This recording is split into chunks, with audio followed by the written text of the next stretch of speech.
Journal என்ட்ரிஸ்னு சொன்னா debit என்ன credit என்ன இதை எக்ஸாம்ல எப்படி ஞாபகம் வச்சுக்கிறதுன்னு தான் எல்லாருக்கும் ப்ராப்ளமா இருக்கும்.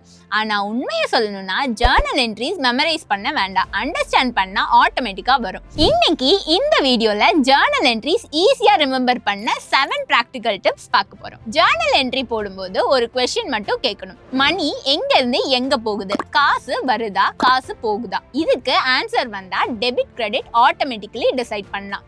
எல்லா அக்கவுண்ட்டும் இந்த 3 பக்கெட்ல தான் போகும். Personal account people, real account things, nominal account expense and income. எக்ஸாம்பிளுக்கு ரெண்ட்னா நாமினல், கேஷ்னா ரியல், ரமேஷ்னா பர்சனல். இதுல எந்த பக்கெட்னு டிசைட் பண்ணிட்டா ரூலும் டிசைட் பண்ணிடலாம்.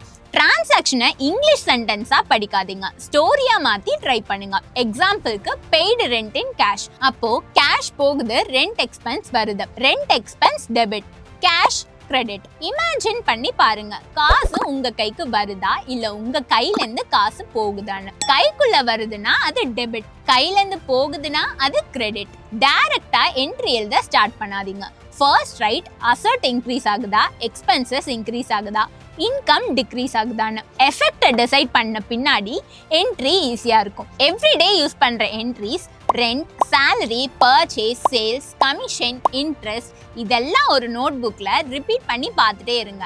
சேம் என்ட்ரிஸ் டிஃப்ரெண்ட் அமௌண்ட்ஸ், அப்போ உங்களுக்கு ஈஸியா புரிஞ்சிடும். கரெக்ட் என்ட்ரி மட்டும் பிராக்டிஸ் பண்ணாதீங்க, இன்டென்ஷனலா ராங்கா என்ட்ரி போடுங்க, அப்புறம் கரெக்ட் பண்ணுங்க.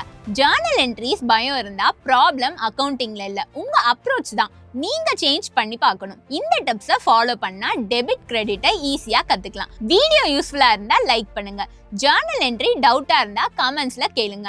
நெக்ஸ்ட் வீடியோல இன்னும் மற்ற டாபிக்ஸை கிளியரா பார்க்க எங்க சேனலை சப்ஸ்கிரைப் பண்ணிக்கோங்க.